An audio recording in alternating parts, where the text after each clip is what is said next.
You tuned in to Arm and a Leg and Other Opinions We Like to Give, a weekly podcast. It's not recording yet. There you guys, recording. Does it say recording?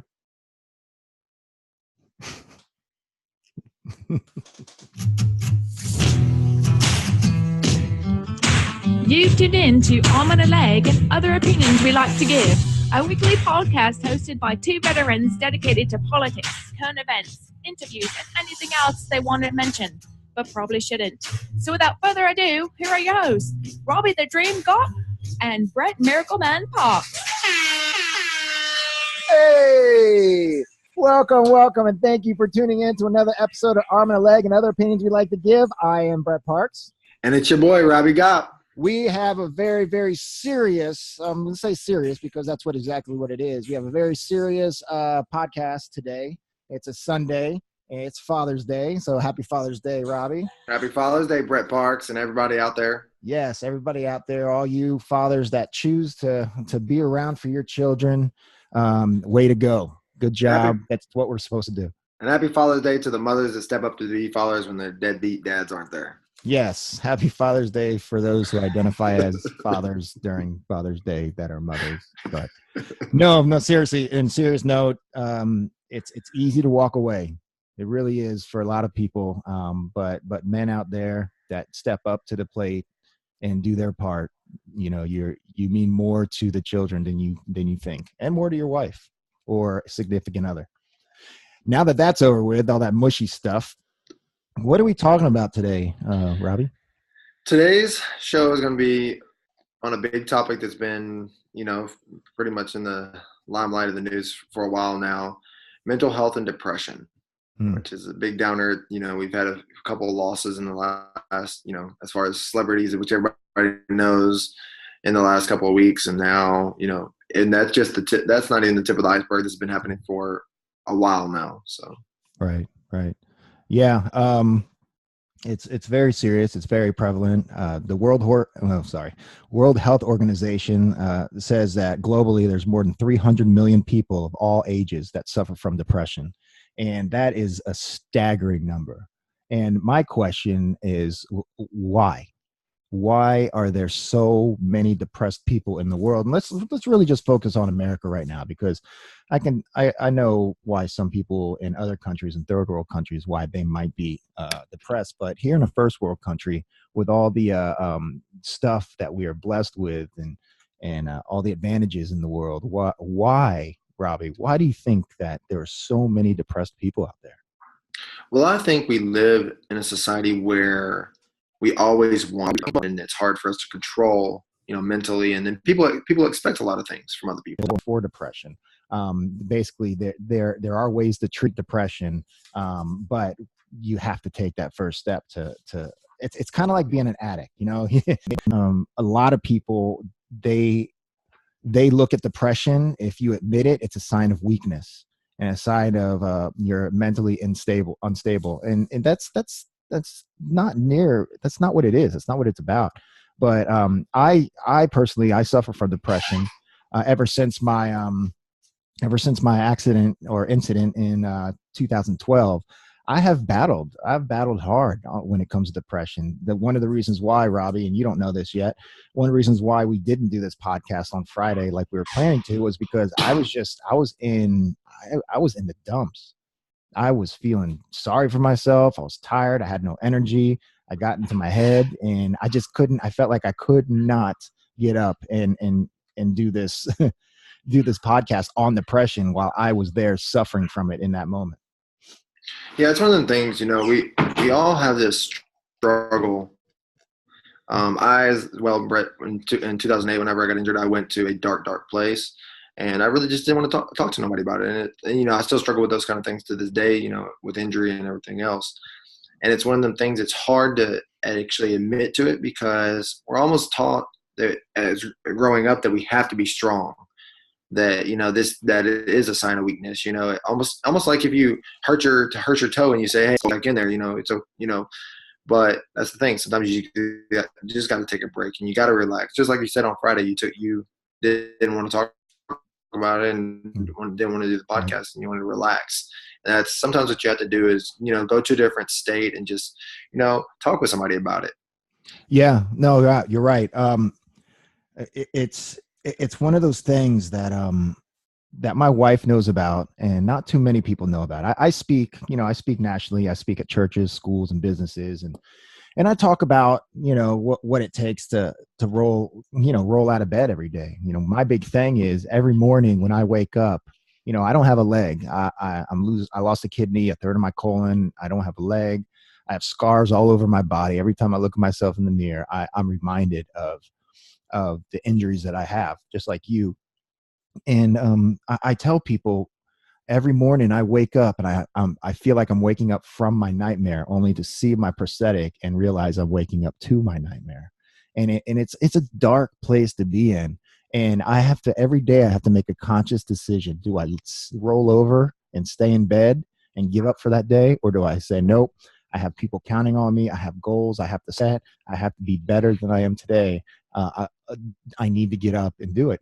And 9 times out of 10, I pick rolling out of bed and getting it going. So it's difficult. It's a difficult subject, and it's difficult for me to talk about, because us as military guys, as veterans, there are 22 vets, 22 of our warriors committing suicide every single day. 22. And I know why. Because depression, admitting to be depressed, having PTSD, that's a sign of weakness. And us as military people, we're like, no, we are not. No, are you depressed? No, I'm not depressed. Get out of here with that, man. I'm a warrior, right? That's what we do. And we think we can handle it on our own, which we cannot. I mean, I cannot handle this on my own. So a lot of guys just don't get help, and that dark place just keeps dragging them under further and further. Yeah, the military has taught us to push on, that, hey, it's okay. And a lot of it's, been pushed that, hey, there's meds for that. There's meds for this and meds for that. And it's not always meds. Sometimes, it's talking with local groups or talking with family or even talking with friends and just getting away from the situation in general. And sometimes it even takes sitting in a place by yourself and just, figuring it out, which, that's the hardest part, because sometimes, it starts there.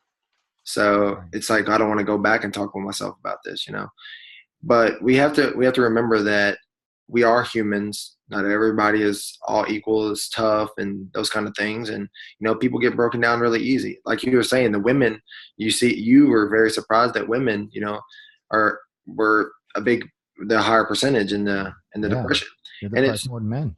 I think the thing is, with women having kids and those kind of things, those kind of burdens are placed upon them so fast, and they, things happen so quickly for them that they don't really have time to think about all that they're doing. And that's such a big plate, and it's so full that sometimes it starts overfilling, and your vegetables start mixing with your meats, and then, it's hard to, separate things, and you just kind of go to a state where you're like, oh man, this is too overwhelming for myself.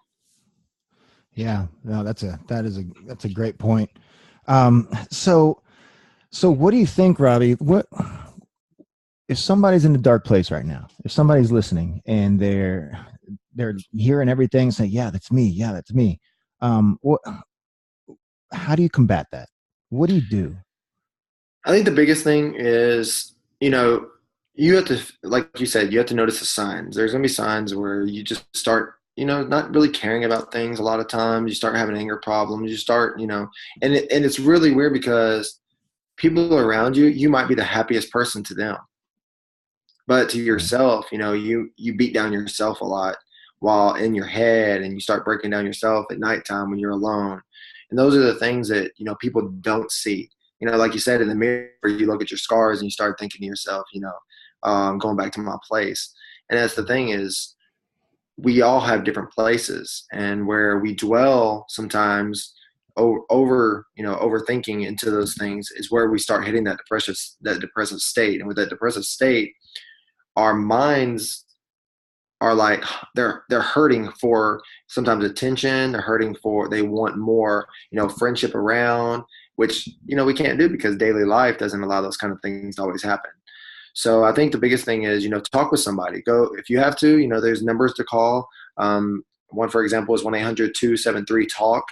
It's just a mental health line. You can talk with somebody about what's going on with you, and who knows, when you get into mental health and you start getting depressed, your mind starts wandering and people start thinking about, people don't love me, people don't need me. And that's not you rationally thinking. That's your mind just wandering. And when your mind starts wandering, sometimes, and then people will go to alcohol and drugs, which push them, even further away from trying to get that help. And then because it just masks it. It just kind of just masks it.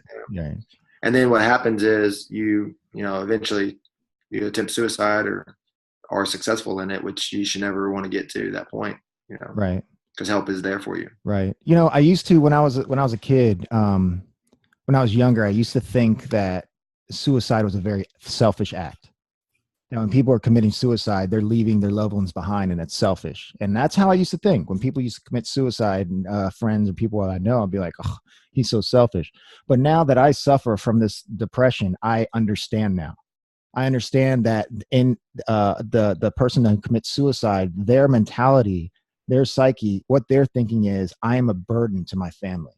I'm a burden to my wife. I'm a burden to my kids. I just drag them down, and they would be better off without me. So I understand now that it's such a dark and lonely spot where the person who actually gives up and says, oh, I can't do it anymore. I get it now. And I'm like, man. And when I hear some, like 3 of our guys the past, 3-4 months that we know from Warrior Games and stuff, they lost the battle and they committed suicide. And now I'm like, I feel so sorry and so upset because I understand what they were thinking. And I'm like, oh, if they could only just talked about it and reached out. And, a lot of it's PTSD. Our veterans, we suffer from PTSD, a lot of it. But depression is a huge factor in PTSD because many of us cannot function in everyday society because we're so hyper vigilant, and that depresses us because we feel like we're not where we used to be. And it's true, we actually aren't where we used to be. And that's where you have to find your want. You have to find your need. And that if that's sports, if that's getting on your computer, and if that's just going to work every day, and taking care of your family, you have to find your want. And that's the biggest thing is, don't sit there and ponder on things. Try to find something that's going to take you away from that moment. If alcohol is driving you to a depressive state, put X alcohol out of your life. If drugs are what's doing that to you, X the drugs out of your life. And if it's friends, X friends out of your life. Because it's easy for people and even families to put you in a position where you feel that you're not wanted. Right. So here's a story. And it's sad to say that, but right. Yeah. So I have a story. Probably the best I've ever felt, as far as, not being depressed, was when I was playing a major role in the Warrior Games for Team Navy. I felt like I had a place, I had a purpose. I felt great. I was winning. I was good at my sport. Running wasn't my sport, Robbie. You can that. It looks like a duck trying to sprint. But I used to be fast. But that was the best I felt because I had a goal. I felt like I had a place. Now Warrior Games isn't here for us anymore because we've had to move on. But but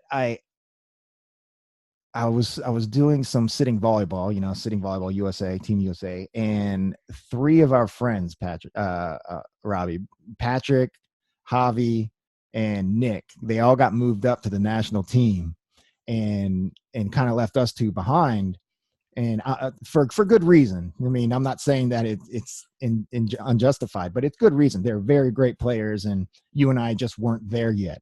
But that really put me in a depressive state because not only did I no longer have Warrior Games, but all of our boys that we've come up with in sitting volleyball, they got moved up and left us behind.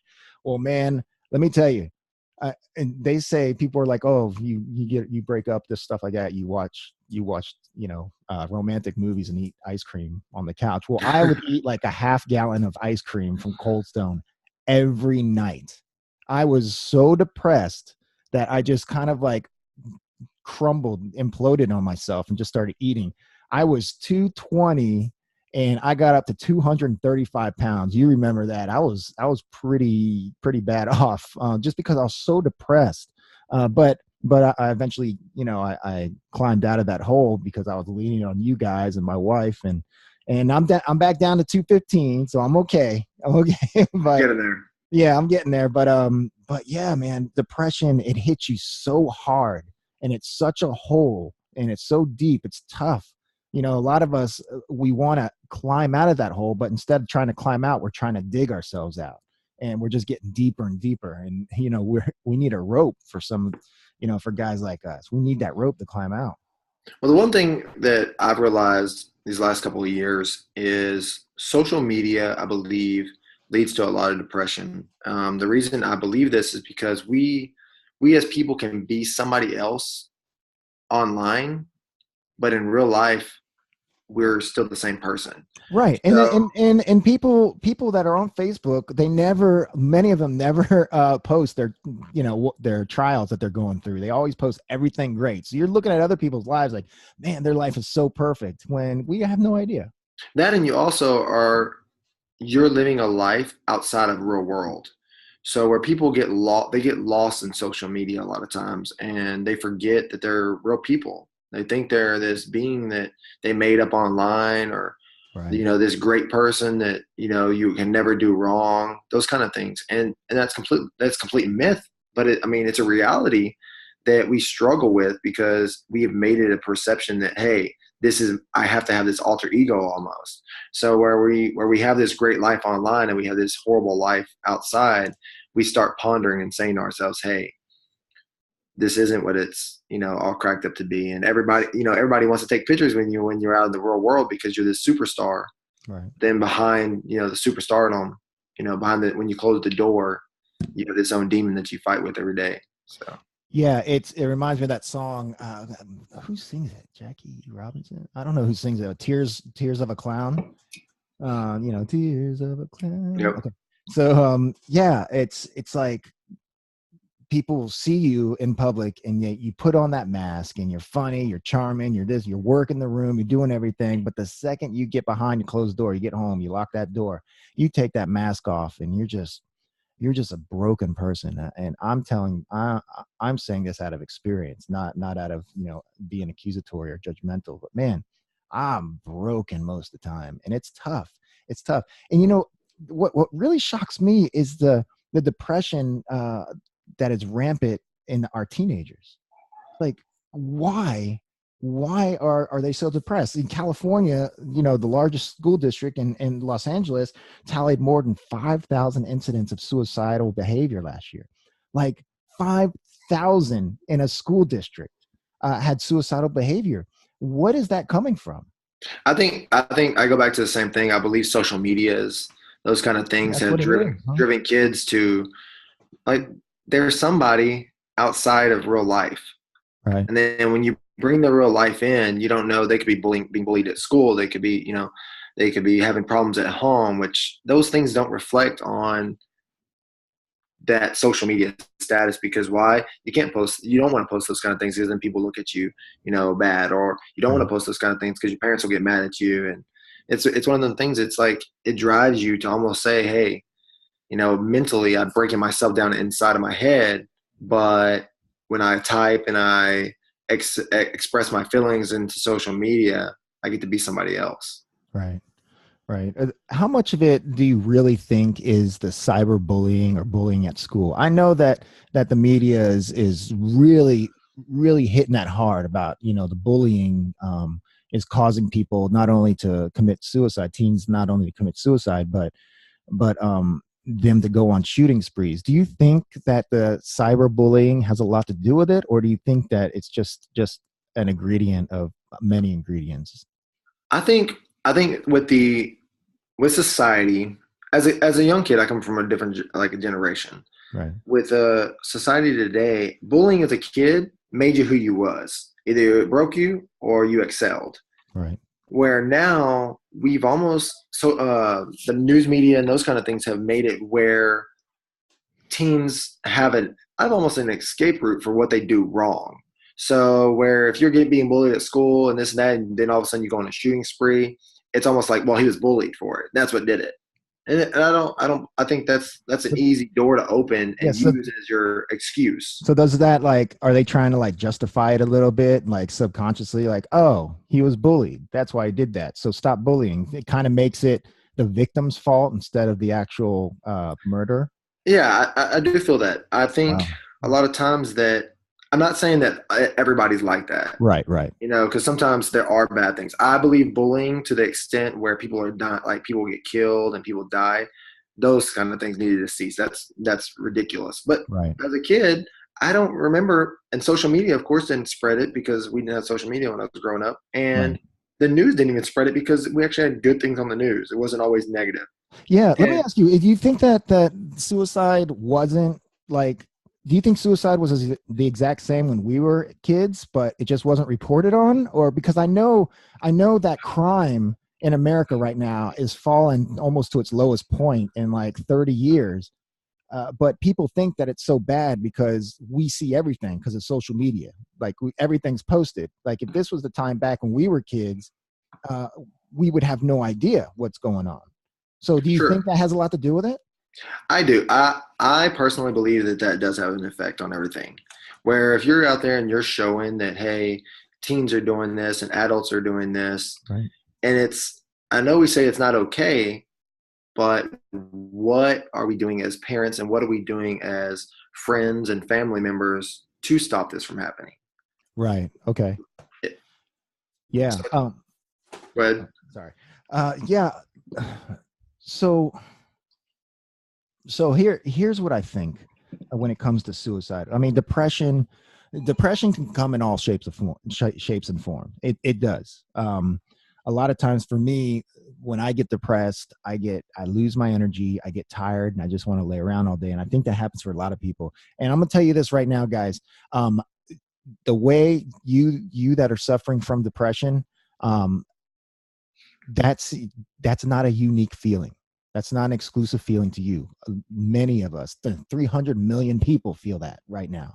But your situation might be unique, and it's you can't face this alone. You have to tell somebody. And just like in rehab, the first step is to admit you have that problem. You are depressed. That was one of my biggest things.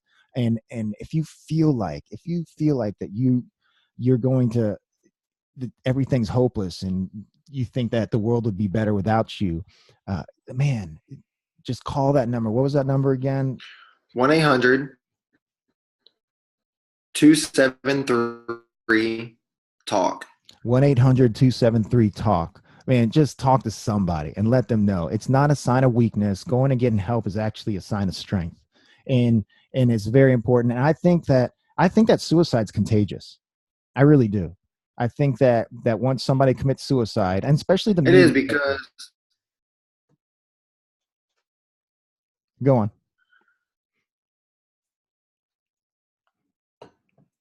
Okay, we lost Robbie for a second there. So